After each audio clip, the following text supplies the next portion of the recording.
그래도 우리 아버지 생신이신데? 생신상에 장모님이 드시다 남은 걸 드리는 건 좀 아니지 않았어? 우리 엄마가 남긴 게 뭐 어때서? 더럽기라도 하다는 거야? 난 그게 왜 문제인지 잘 모르겠네. 남은 음식 안 버리고 좋잖아. 그런 말이 아니라 당신은 우리 집에 장모님 오시면 상다리가 부러지게 차려드리면서 우리 부모님한테는 그냥 먹다 남긴 음식을 대접하는 건 좀 그렇잖아. 배달이라도 하나 더 시키지. 돈 아깝게 배달까지 시킬 필요 있어? 어차피 두 분 다 눈치 못 채셨잖아. 아버님은 아무것도 모르시고 한 그릇 더 달라고 하시면서 싹싹 비벼 드시던데 뭘.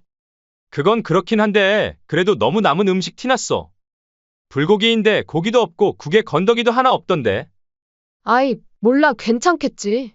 뭐, 맛있게 드셨으니 됐잖아? 아니, 이게 지금 다 무슨 소리야? 설마 안 사돈이 먹다가 남긴 음식이 아까워서 우리한테 잔반 처리 시킨 거야? 그것도 생일이라고 초대한 자리에서? 안녕하세요. 이 사연의 주인공은 68세 최양희 할머님이십니다. 최 씨 할머니는 평생 남편과 아들을 위해 살아온 평범한 가정주부였습니다. 젊은 시절 살림과 육아에 전념하면서 가정을 돌봤고 남편은 공무원으로 성실하게 일하며 가정을 책임졌습니다. 은퇴 후에도 남편은 한결같이 원칙을 중시하는 사람이었고 최 씨 할머니는 그런 남편을 믿고 의지했습니다. 부부에게는 아들 하나 있었습니다. 귀하게 키운 외동아들이라서 사랑도 많이 줬지만 아들은 어릴 때부터 조금 이기적인 면모가 강했습니다. 어릴 적 아들은 밖에서 음식을 사오면 가족들과 함께 먹기보다는 몰래 방으로 들어가 혼자 먹는 일이 많았습니다. 최 씨 할머니는 처음에는 아직 어려서 그런가 보다라고 생각했습니다. 아이가 사춘기에 접어들면 한 번쯤은 이기적으로 변하기도 하고 자기만의 공간을 원하기도 하니 이해하려고 노력했습니다. 하지만 남편은 생각이 달랐습니다. 남편이 물었습니다. 도훈아, 너는 가족이랑 같이 먹는 게 그렇게 싫으냐? 넌 혼자 먹어도 배부르겠지만 그걸 보는 가족들은 기분이 어떨 것 같아? 남편은 아들이 혼자 먹으려는 걸 볼 때마다 단호하게 꾸짖었습니다. 이는 나중에 아들이 바른 어른이 되길 바라는 남편의 교육 방식이었습니다. 남편은 아들을 단순히 애지중지하는 것이 아니라 올바른 가치관을 심어주려 했습니다. 여보, 너무 심하게 혼내지 마세요. 아이가 상처받을 수 있어요. 최 씨 할머니가 남편을 말릴 때면 남편은 항상 이렇게 대답했습니다. 지금 바로잡지 않으면 크면 더 힘들어. 우리 아들을 이기적인 애로 키울 순 없어. 그러나 아들은 그런 아버지를 어려워했습니다. 엄격하게 가르치려고 하는 아버지와 점점 거리를 두기 시작했고 반대로 어머니와는 더 가까워졌습니다. 최 씨 할머니는 한편으로는 남편이 아들을 너무 심하게 다그치는 게 아닌가 싶었지만 먼 미래에는 남편이 맞았다는 것을 시간이 지나면서 알게 되었죠. 시간이 흘러 아들은 대학을 졸업하고 대기업에 취업했습니다. 대기업에 다니면서 자연스럽게 결혼 정년기가 되었고 주변 지인의 소개로 며느리를 만나 결혼하게 되었습니다. 며느리는 외모도 준수했고 직장도 있었으며 첫인상이 밝고 싹싹했습니다. 신혼 초반만 해도 며느리는 시댁을 잘 챙기는 것처럼 보였습니다. 명절이 되기 전에는 미리 연락을 해왔고 가끔 전화해서 안부를 묻기도 했습니다. 어머님, 같이 식사하면서 이야기도 나누고 싶어요. 아버님도 함께 오세요. 며느리가 전화로 말했습니다. 아이고, 말이라도 고맙구나. 하지만 너희 신혼인데 방해할 순 없지. 최 씨 할머니가 웃으며 대답했습니다. 덕분에 최 씨 할머니는 며느리를 마음에 들어 했습니다. 여보, 요즘 애들 같지 않게 예의도 바르고 참 착하네. 최 씨 할머니가 남편에게 말했습니다. 그래도 우리가 며느리 복이 있는 거 아니야? 남편도 큰 말 없이 흐뭇한 미소를 지었습니다. 결혼 초반만 해도 아들 부부와의 관계는 크게 문제될 것이 없어 보였습니다. 결혼한 아들과 며느리를 보며 최 씨 할머니와 남편은 아들 부부의 경제적 안정을 돕고 싶었습니다. 부부는 평생 아끼고 절약하며 살아왔습니다. 남편은 공무원으로 꾸준히 연금을 받고 있고, 최 씨 할머니도 작은 부업을 하며 남편을 도왔습니다. 비록 부자는 아니었지만 검소한 생활 덕분에 은퇴 후에도 어느 정도 노후 자금을 갖고 있었습니다. 그중 하나는 서울 중랑구의 32평 아파트였습니다. 이 아파트는 최 씨 할머니와 남편이 30년 넘게 일하며 모은 돈과 퇴직금의 상당 부분을 모아 구입한 것으로 부부의 노후를 위한 중요한 자산이었습니다. 우리 아들이 벌써 결혼을 한다니 믿어지지가 않네. 그래도 내리사랑이잖아요. 아들 하나뿐인데 우리가 도와줘야 하지 않겠어요? 안 그래도 며칠 전에 도훈이가 신혼집 문제로 골머리를 앓던데. 근데 아들에게 바로 아파트를 증여해도 될까? 남편은 처음엔 조심스러웠습니다. 특히 어릴 때부터 보여왔던 아들의 이기적인 성향을 잘 알았기에 더욱 신중했습니다. 여보, 그래도 우리 아들이야. 설마 그럴까? 시대가 많이 변했어. 부모들이 자식들에게 재산 홀랑 다 넘겨줬다가 후회하는 경우가 얼마나 많은지 알아? 우리 같은 또래 중에서도 그런 일로 고생하는 사람들이 한둘이 아니야. 최 씨 할머니는 처음에는 받아들이기 어려웠지만 남편의 조언에 귀를 기울이기로 했습니다. 얼마 후 최 씨 부부는 변호사와 상담을 받고 아파트를 증여하기 위해 아들과 며느리를 따로 불렀습니다. 아버지 어머니, 무슨 일로 부르셨어요? 아들이 기대에 찬 표정으로 물었습니다. 이건 너희에게 서울 중랑구의 아파트를 증여한다는 계약서다. 증여도 계약이니까 이렇게 따로 준비해 왔지. 남편이 차분하게 설명했습니다. 어머, 진짜로 저희 주시는 거예요? 며느리는 아파트를 받을 생각에 아들에게 신이 나서 얼른 계약서에 사인을 하자고 졸랐습니다.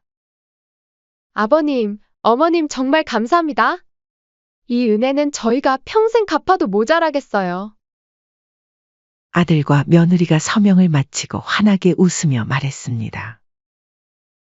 그렇게 아파트를 증여받은 아들 부부는 새 출발을 시작했고, 최 씨 할머니와 남편은 그들의 행복을 바라보며 흐뭇해했습니다.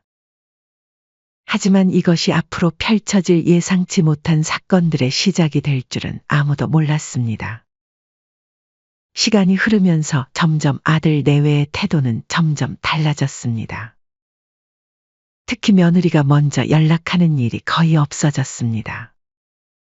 예전에는 가끔이라도 전화를 했지만 어느 순간부터는 전혀 하지 않았습니다. 시부모님이 먼저 연락해야만 겨우 짧게 답을 하는 정도였습니다. 최 씨 할머니는 아들과 며느리가 일 때문에 바쁜 것이라 여기며 괜한 걱정을 하지 않으려 했습니다. 한편 며느리는 친정 기념일마다 친정 부모님을 위해 고급 선물 세트를 사서 보내고 친정과는 가족 단위로 해외여행을 가면서 반면 시댁에는 여행 가자는 말 한 번을 한 적도 없었습니다. 물론 며느리가 친정을 더 잘 챙기는 건 당연한 일이지만 문제는 며느리가 시댁과 친정을 차별하고 오직 친정만 챙긴다는 점이었습니다. 심지어 시아버지가 병원에 입원할 때도 얼굴 한 번 비추지 않았습니다. 반면 시댁은 결혼 초기에 아들 부부가 경제적으로 어려울까봐 자주 용돈을 주고 필요한 가전제품도 사주었었죠. 하지만 아들 부부는 그런 도움을 당연하게 여기는 듯했고 감사함을 표현하는 일도 점점 줄어들었습니다. 우리가 뭐 엄청난 걸 바랐나. 진심 어린 감사 한마디면 충분한데. 최 씨 할머니가 한숨을 쉬며 말했습니다. 시간이 흐를수록 최 씨 부부는 점점 섭섭해지기 시작했습니다. 남편은 해마다 이런 상황이 반복되자 참지 못하고 아들과 며느리에게 직접 전화를 걸어 한마디 하려고 했습니다. 해도 너무하네. 이번 기회에 한번 확실하게 얘기해야 할 것 같아. 남편이 화가 나서 말했습니다. 여보, 제발 참아요. 언제까지 참아? 우리가 저 녀석들한테 집까지 줬는데 이런 대접 받는 게 말이 돼? 그래도 우리 아들이잖아요. 조금만 더 지켜봅시다. 최 씨 할머니는 속으로는 분하고 서운했지만 가족 간의 불화를 원치 않았습니다. 특히 남편의 건강이 좋지 않은 상황에서 스트레스가 가중되는 것은 더더욱 권치 않으셨죠. 그러던 어느 날 아들 부부로부터 오랜만에 먼저 연락을 해왔습니다. 아버님, 어머님, 곧 아버님 생신이신데 저희 집에서 식사 함께 하시겠어요?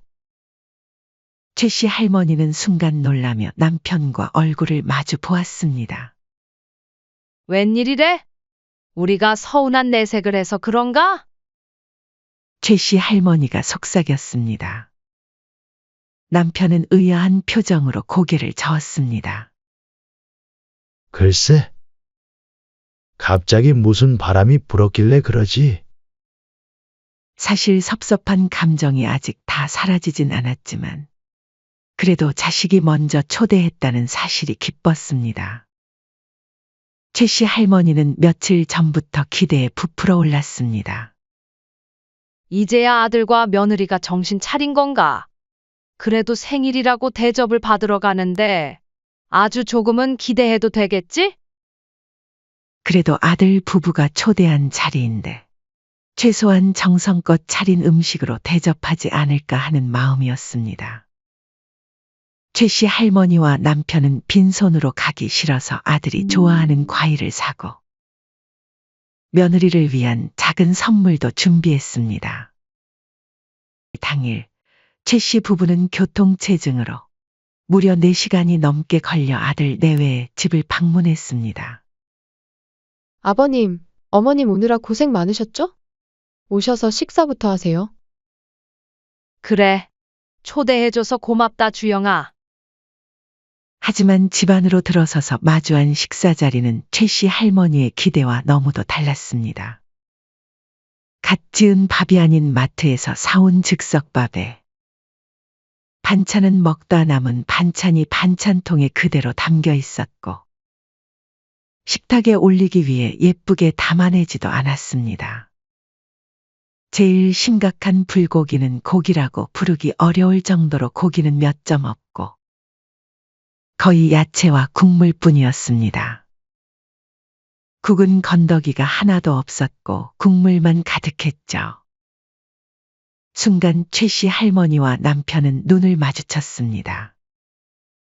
설마 이게 생일상이라는 거야? 서운한 감정이 밀려왔지만 그래도 아들 부부가 준비한 식사니까 무안을 주면 안 된다는 생각이 들었습니다. 그래서 조용히 음식 앞에서 숟가락을 들었습니다. 와, 직접 요리했구나? 최 씨 할머니가 어색한 미소를 지으며 물었습니다. 네, 어머니. 제가 어제 좀 만들어뒀어요. 하지만 밥을 한술 뜨고 나서 최 씨 할머니는 속으로 깜짝 놀랐습니다. 이게 왜 이렇게 짜지? 음식을 너무 오래 끓였는지 너무 짰고 맛도 별로였습니다. 양도 너무 적고 음식이 무슨 누가 먹다 남긴 것 같네. 하지만 차마 입 밖으로 말할 수 없었습니다. 남편은 며느리가 무안할까봐 일부러 아, 나는 밥을 좀 더 먹어야겠다. 주영아, 밥 좀 더 줄 수 있겠니? 라고 했습니다. 며느리는 마지못해 햇반을 하나 더 뜯어 주었고 남편은 반찬 몇 가지를 싹싹 긁어 밥 위에 올려서 비벼 먹었습니다. 반면 최 씨 할머니는 몇 술 뜨지도 못했습니다. 어머니, 더 드시지 그러세요? 아니, 괜찮아. 나는 요새 입맛이 좀 없어서. 최 씨 할머니는 어색하게 웃으며 대답했습니다. 식사가 끝날 무렵 아들 부부는 드디어 본론을 꺼냈습니다. 사실 저희가 이렇게 집으로 초대한 이유가 하나 더 있어요. 아들이 조심스럽게 말문을 열었습니다. 주영이가 임신을 했어요. 최 씨 부부는 순간 놀라며 기뻐했습니다. 정말이니? 그럼 우리도 조만간 손주를 보겠네. 축하한다. 이제 어엿한 부모가 됐구나. 남편도 오랜만에 환한 미소를 지었습니다. 하지만 기쁨도 잠시, 이어지는 말에 최 씨 부부는 얼어붙었습니다. 이제 애도 태어날 거고, 저희가 좀 더 넓은 집으로 이사하려고 하는데, 부모님이 좀 도와주셨으면 해서요. 최 씨 부부는 말을 잃었습니다. 그때서야 최 씨 부부는 이 자리가 아버지 생일을 챙기기 위함이 아니라 빌미를 만들기 위한 자리였다는 사실을 깨달았습니다. 생각해보고 나중에 이야기하마. 실망한 최 씨 부부는 더 이상 말을 하지 않고 자리에서 일어났습니다. 그렇게 어색한 식사 자리가 끝나고 시간이 늦은 관계로 최 씨 부부는 아들 집에서 하룻밤 자고 다음날 아침 떠나기로 했습니다. 늦은 새벽 부실한 저녁을 먹고 배가 고파 잠에서 깬 최 씨 할머니는 물을 마시러 부엌으로 가려다 우연히 베란다에서 대화하는 아들 부부의 목소리를 듣게 되었죠. 그래도 아버지 생신인데? 우리 부모님 생일상에 장모님이 드시다 남은 걸 드리는 건 좀 아니지 않았어? 아들의 목소리가 들렸습니다. 우리 엄마가 남긴 게 뭐 어때서? 더럽기라도 하다는 거야? 며느리가 따지듯 말했습니다. 그런 말이 아니라, 너는 우리 집에 장모님 오시면 상다리가 부러지게 차려드리면서, 우리 부모님한테는 그냥 먹다 남긴 음식을 대접하는 건 좀 그렇잖아. 배달이라도 더 시키지. 아버님은 모르셨잖아. 눈치도 없이 한 그릇 더 달라고 하시면서 싹싹 비벼 드시던데 뭘. 돈 아깝게 배달까지 시킬 필요 있어? 그냥 남은 거 드시면 되지. 그건 그렇긴 한데, 그래도 너무 남은 음식 티나잖아. 불고기에 고기도 없고 국에 건더기도 없는데. 아이, 몰라, 괜찮겠지. 뭐, 맛있게 드셨으니 됐잖아. 그제야 모든 것이 명확해졌습니다. 최 씨 부부가 먹은 불고기와 국은 전날 사돈이 먹다 남긴 음식이었습니다. 아니, 이게 지금 다 무슨 소리야? 설마 안사돈이 먹다가 남긴 음식이 아까워서 우리한테 잔반 처리시킨 거야? 그것도 생일이라고 초대한 자리에서? 아버지 돈 얘기 꺼내니까 완전 굳어버리던데. 우리 계획 완전히 망한 것 같아. 그래도 임신은 진짜잖아. 막상 손주 태어나면 결국 시부모님도 도와주실 거야. 놀란 최 씨 할머니는 급히 방으로 돌아와 이불을 덮었습니다. 아들이고 며느리고 시댁을 아주 호구로 보는구나. 최 씨 할머니는 마음속으로 결심했습니다. 더 이상 아들과 며느리에게 희생하거나 참지 않겠다고. 이번에는 자신과 남편을 위한 결정을 내리기로 말이죠. 다음 날 아침, 최 씨 할머니는 평소보다 일찍 눈을 떴습니다. 한숨을 쉬며 머리를 감싸 쥐었습니다. 머릿속에서 밤새 들은 대화가 반복되며 끓어오르는 분노를 가라앉힐 수가 없었습니다. 이건 도저히 참을 수 없는 일이었습니다. 할머니는 조용히 남편을 흔들어 깨웠습니다. 남편은 반쯤 졸린 상태에서 어리둥절한 표정을 지었습니다. 할머니는 단호한 목소리로 말했습니다. 여보, 어제 우리가 먹은 음식이 뭔지 알아요?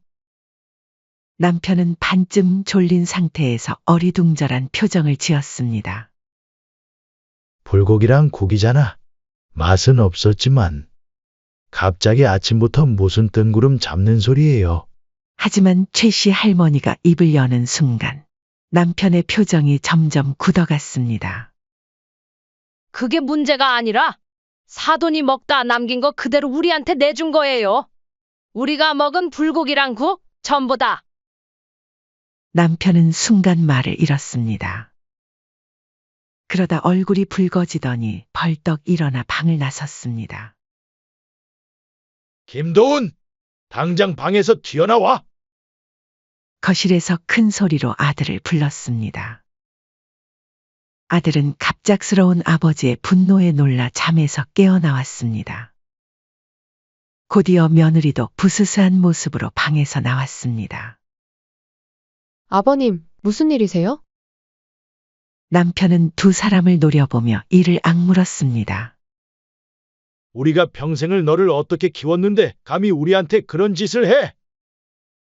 네? 무슨 말씀이세요, 아버지? 생일날에 내 부모한테 대접한다고 불러놓고 먹다 남긴 음식을 내놔. 아, 그게 아니고. 아들은 갑자기 분위기가 험악해지자 우물쭈물하며 변명을 늘어놓았습니다. 그러나 남편은 한치의 망설임도 없이 아들에게 한 걸음 다가갔습니다. 60년을 넘게 살면서 내 자식에게 이런 꼴을 당할 줄은 꿈에도 몰랐다. 이 집은 누가 사준 건지 벌써 잊은 거냐?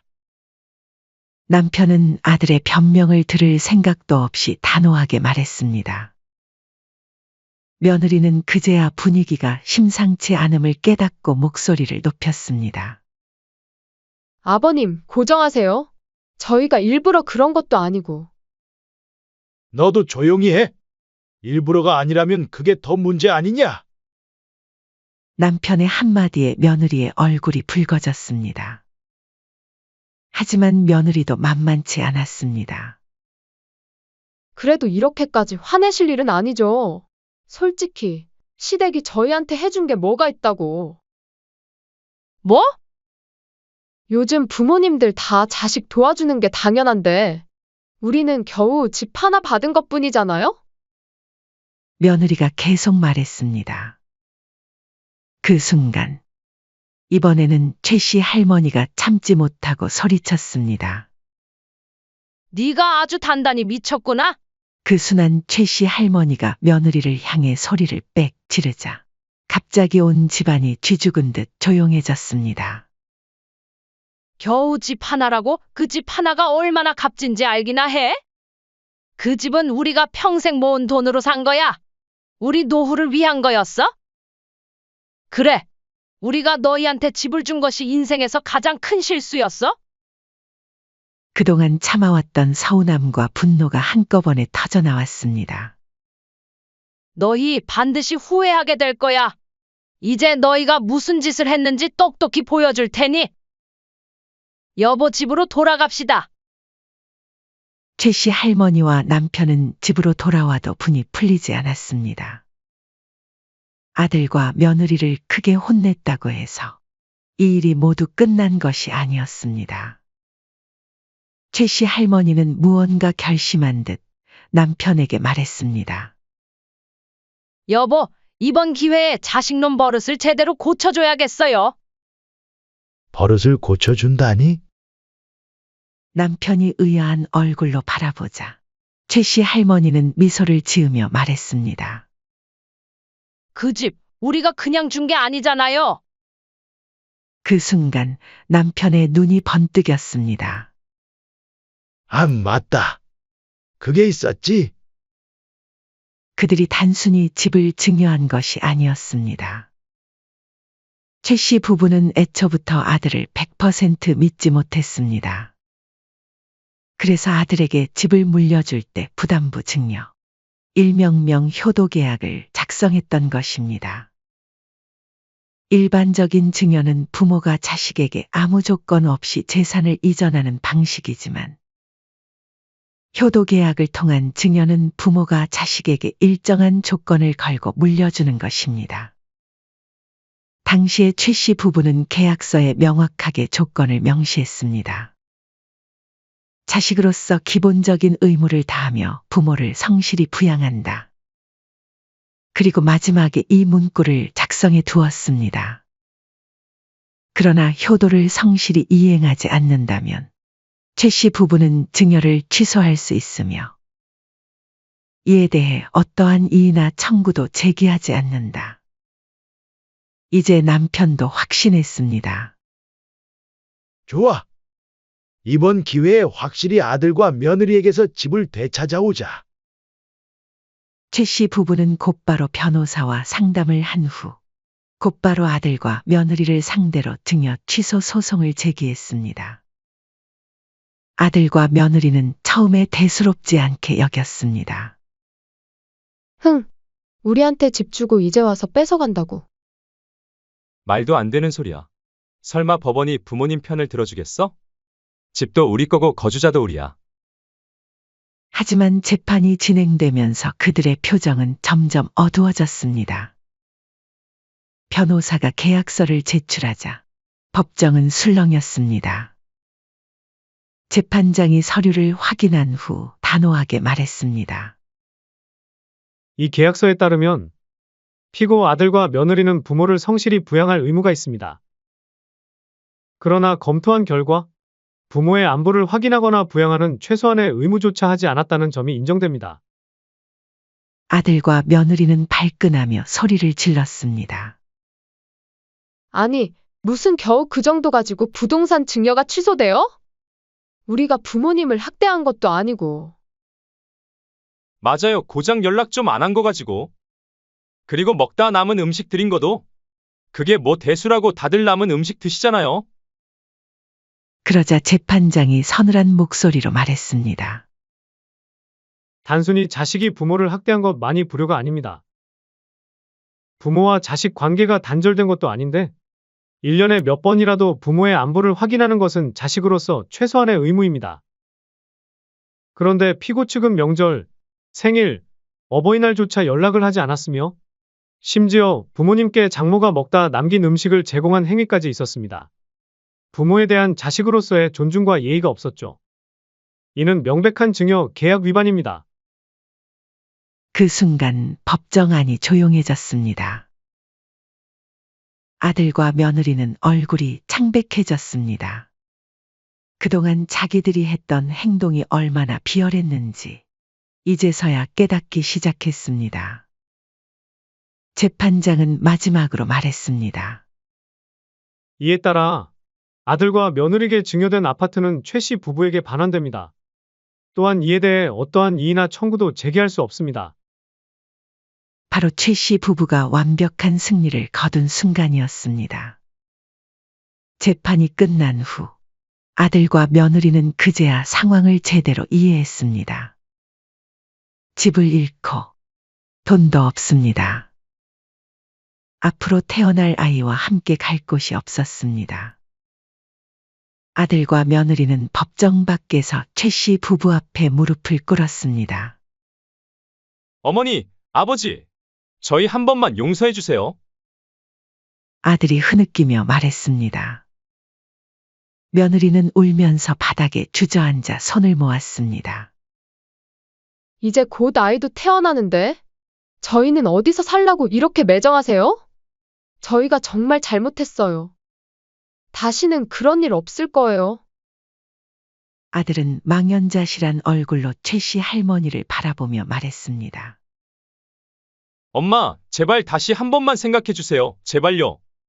다시 집을 저희한테 주시면 안 될까요? 이제부터는 제대로 효도할게요. 하지만 최 씨 할머니는 단호했습니다. 너희가 무슨 짓을 했는지 기억 안 나니? 우리는 똑같은 실수를 2번 반복할 만큼 어리석진 않아. 아들과 며느리는 울면서 용서를 빌었지만 최 씨 할머니의 표정은 냉정했습니다. 예전에는 나이 먹어서 돈 가지고 있으면 뭐 하나 싶었어. 하지만 너희 같은 불효자들에게 줄 바엔 차라리 실컷 쓰고 즐기면서 사는 노년 생활도 나쁘지 않겠다는 생각이 들더구나. 아들과 며느리의 얼굴이 절망으로 일그러졌습니다. 이제 시대가 달라졌다. 부모가 자식에게 무조건 희생하는 시대는 끝났어. 우리도 우리 자신의 행복을 위해 살 거야. 그 말을 남기고 최 씨 부부는 더 이상 미련 없이 법원을 나섰습니다. 바닥에 주저앉아 구르는 며느리, 무기력하게 앉아 고개를 떨군 아들. 하지만 최 씨 부부는 뒤돌아보지 않았습니다. 그들의 걸음은 가벼웠고 표정은 밝았습니다. 문 밖을 나서며 최 씨 할머니와 남편은 서로 눈을 마주쳤습니다. 그리고 오랜만에 마음 깊이 안도하며 웃었습니다. 최 씨 할머니가 말했습니다. 이제부터는 우리 인생을 삽시다. 그거 좋지요. 손을 꼭 잡은 채 두 사람은 밝은 햇살 속으로 걸어 나갔습니다. 최 씨 부부가 집을 돌려받고 법원을 나온 후 아들과 며느리는 결국 작은 빌라로 이사해야 하는 처지가 되었습니다. 아들과 며느리는 최 씨 부부가 증여한 집이 영원히 자기들의 것일 거라고 믿고 제대로 저축도 하지 않았습니다. 부모에게 받은 집이 있으니 따로 집을 마련할 필요도 없었고 돈을 모아둘 이유도 없었습니다. 그저 버는 대로 쓰고 원하는 것은 다 사들이며 마음껏 누리는 생활을 했습니다. 하지만 갑자기 집을 잃게 되면서 그들에게 빚이 생기기 시작했습니다. 월세를 내야 했고 이사 비용도 만만치 않았습니다. 씀씀이는 여전히 큰데 비해 지출이 많아지면서 두 사람의 생활은 급격히 나빠지기 시작했습니다. 대기업 직장인이라는 허울을 썼던 아들은 이제 대출이자 갚기에 급급했고 며느리 역시 생활비를 벌기 위해 맞벌이를 해야 했습니다. 그들이 꿈꾸던 넓고 좋은 집, 안정된 미래는 한순간에 사라졌습니다. 처음에는 그럭저럭 버틸 수 있을 거라고 생각했습니다. 하지만 시간이 지나면서 현실이 너무도 가혹하게 다가왔습니다. 어느 저녁 작은 빌라의 좁은 거실에서 아들과 며느리는 걱정스러운 표정으로 대화를 나누고 있었습니다. 며느리가 고개를 숙이며 말했습니다. 여보, 카드값이 이번 달에도 밀렸어. 저번 달에 우리가 산 할부가 아직 남아있어서 그래. 조금만 더 아껴 쓰자. 아들이 힘없는 목소리로 대답했습니다. 그럼 다음 달엔 괜찮아지고. 우리 대출이자만 해도 얼마인데. 아들은 대답 대신 한숨만 쉬었습니다. 결국 아들과 며느리는 최 씨 부부를 다시 찾아가기로 결정했습니다. 문 앞에서 두 사람은 예전과 다르게 초라한 모습으로 서 있었습니다. 멀끔한 명품 가방과 브랜드 옷을 입던 며느리는 어느새 초라한 티셔츠에 다 늘어진 운동화를 신고 있었습니다. 최 씨 할머니가 문을 열자 아들과 며느리는 고개를 숙였습니다. 엄마, 아버지, 정말 죄송해요. 제발 다시 기회를 주세요. 저희도 정신 차렸어요. 며느리도 울먹이며 말했습니다. 최 씨 할머니는 단호하게 대꾸했습니다. 정신 차렸다고? 이제 와서? 너희는 우리를 부모로서가 아니라 돈을 대주는 ATM으로만 봤잖니? 며느리는 끝까지 매달렸습니다. 그럼 손주라도 좀 봐주시면 안 될까요? 태어날 아이한테는 죄 없잖아요. 저희 어찌 됐든 간에 아이한테는 할머니, 할아버지가 필요해요. 하지만 최 씨 할머니는 더 이상 흔들리지 않았습니다. 그래서 손주 핑계 대면서 다시 돈 뜯어가려고? 아니에요. 정말 그런 게 아니고. 이제 와서 무슨 낯짝으로 손주를 봐달래? 너희가 우리를 어떻게 대했는지 생각해봐. 우리는 그때 너희가 한 말, 한 행동 하나도 잊지 않았어. 너희 애는 너희가 키워? 부모 도움받는 게 당연한 줄 알지? 그런 생각부터 버려.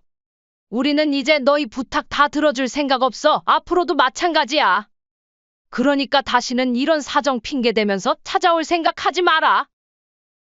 아들과 며느리는 멍하니 최 씨 할머니를 바라보았지만 할머니는 단호하게 문을 쾅 닫아버렸습니다. 아들과 며느리는 망연자실한 얼굴로 그저 닫힌 문만 바라볼 뿐이었죠. 최 씨 부부는 이제 그들은 자신들의 인생에만 집중하기로 했습니다. 그 후, 최 씨 부부는 한 번도 생각해 본 적 없던 유럽 패키지 여행을 떠났습니다. 비싸서 감히 꿈도 꾸지 못했던 여행이었지만, 이제는 다르게 생각했습니다. 최 씨 부부는 유럽 여행을 다니며 커피 한 잔의 여유도 즐기고, 바다에서 노을을 바라보고, 유럽의 작은 골목길을 거닐기도 했습니다. 여보, 이제 우리 하고 싶은 거 하면서 살아요. 최 씨 할머니가 남편의 손을 잡으며 말했습니다. 그러게 우리가 여행을 이렇게 좋아하는지 몰랐네. 남편이 웃으며 대답했습니다. 그러니까요.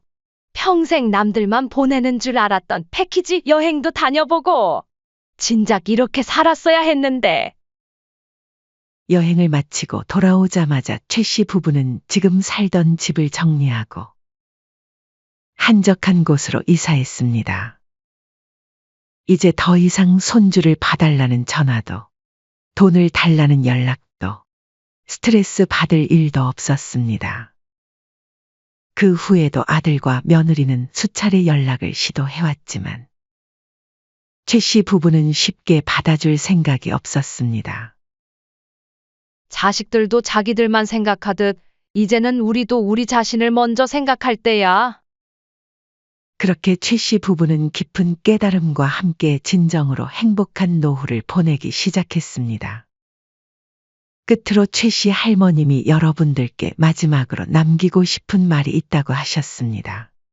저의 긴 사연을 읽어주신 여러분. 아마도 이 글을 읽으며 속이 시원하신 분들도 계실 것이고, 혹은 어쩌면 씁쓸한 마음이 드신 분들도 계실 겁니다. 저도 한때는 부모가 자식에게 희생하는 것은 당연한 일이라고 생각했습니다.